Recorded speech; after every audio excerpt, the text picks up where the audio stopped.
Something about Deltarune Chapter 3 feels off. Get it?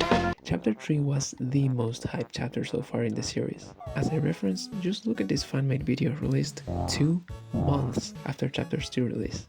That's how mad this fandom was going over this chapter. And so, after almost 4 years of waiting, it's finally here, and... Currently, if you search Chapter 3 on Reddit, the first posts you will encounter are discussing their rather negative thoughts on this chapter. And so, now you might be thinking, you should seriously spend less time on Reddit. But you also might be wondering, why has Chapter 3 been received this way, given the sheer amount of hype I mentioned before? Was this chapter boring? Bad? Disappointing?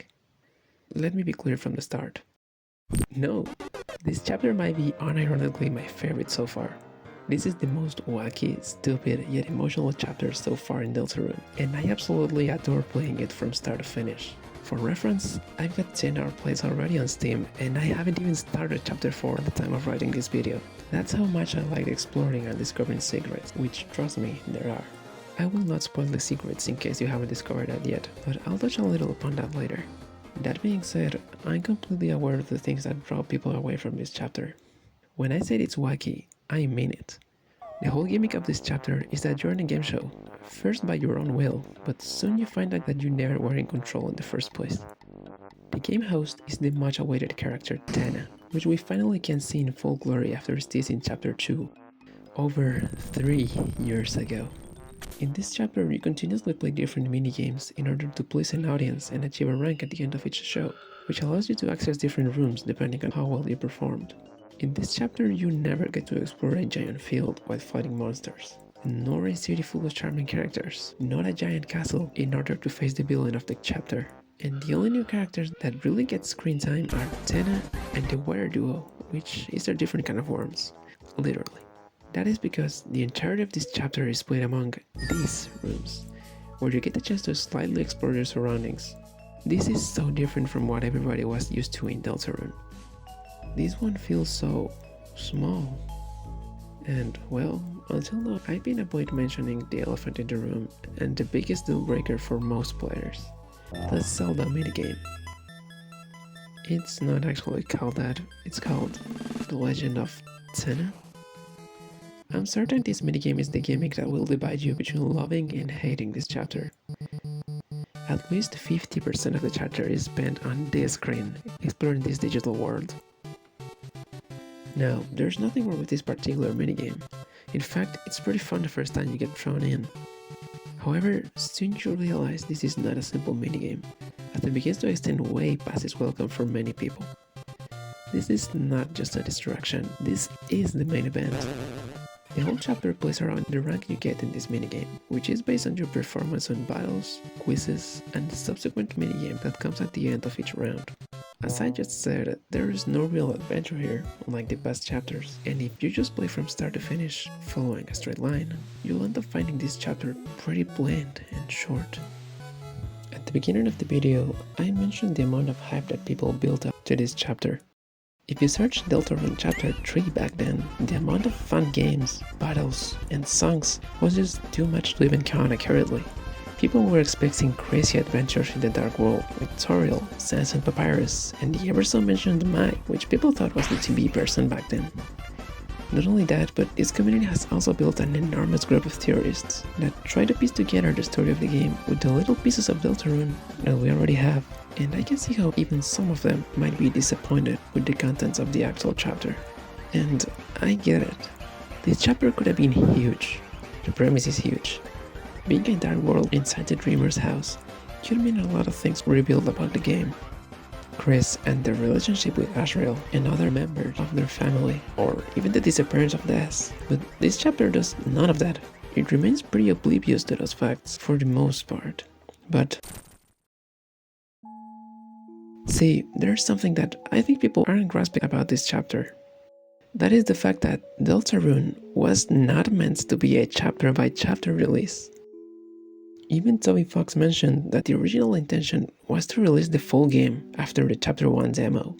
Chapter 2 was released early and was included in the demo due to the pandemic, so Toby decided to release this chapter for free as well.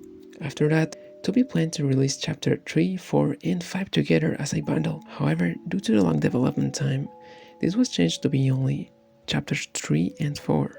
That means that the original intention of this game was to be played all at once, not separating each chapter by a few years. Seeing it this way, it makes perfect sense that Chapter 3 is the way it is. This chapter is not meant to be yet another fantasy adventure, like the previous two were. This chapter is a little bit lighter than the others in order to flesh out the characters and drive this story to the path that will ultimately take in the next few chapters. You can see this the way this chapter was written.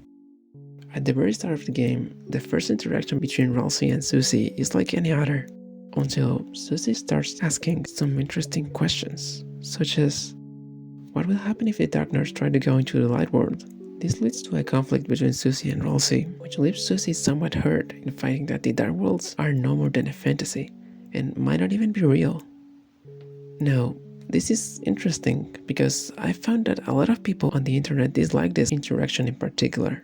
After all, Ralsei was just pointing out something that fans already discovered over 6 years ago in Deltarune Chapter 1. So, why is Toby Fox being so deliberate with its dialogue now, after being so subtle for the past few years? Then we're back to the start. These chapters were not meant to be played years and years apart from each other. You might realize this chapter follows this pattern a lot, suggesting story elements that have been taken for granted for a long time now in the community. However, that is the point. These elements aren't meant to be a community effort to be discovered. Rather, they are natural progressions of the story that had to be told at some point. I think that is the reason why people find Chapter 3 so different from the rest. This chapter is a bridge between the first two adventures that the characters went through and what path will finally come out of that. We are meant to understand our characters before going forward, and that is all this chapter is about. A retrospective on what we already could see previously. Especially having played Chapter 4, you realize even further why it could be overwhelming having 4 chapters having deep story elements back to back, without a small breather to sink everything in. This Dark World and Chapter 3 as a whole may not have been what everybody was expecting. To be fair, I was surprised at the start as well. After all, we barely had any official Deltarune content from Toby Fox in the past years, so the best the community could do was speculate. Speculation is just that, of course. It's fun to try and guess what is to come, but being wrong is just part of theorizing. Sadly, Chapter 3 killed a few love theories, such as Woody theory being the saddest one. However, that doesn't mean this chapter was a bad one. Not at all.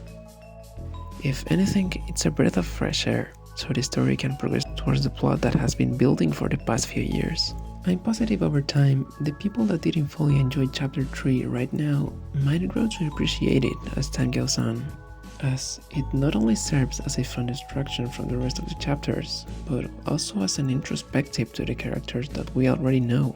Susie is the main character in this chapter. She grows the most out of anybody else. And we finally get to see her show how much she really cares about not only Chris but Ralsei, despite knowing this dark world might just be a fantasy. We also see Ralsei building a personality for itself, and we just got to learn a little more about Chris, which might be my favorite character so far. Although Toby said this chapter will be lighter in story elements, this is the first chapter that actually explains what the Dark Worlds are. The King and Queen were actually real characters in the minds of Chris, Azrael, and their friends. And of course, this chapter finally introduces the most anticipated character in the game. That's why I think Chapter 3 feels so different from the others. But what do you think? Did you like Chapter 3? Regardless, thank you for watching the video. This is the first Deltarune related video I've made in a long while, so I hope you enjoyed it, and thanks again for sticking out till the end. Have a nice one, and oh, what is that?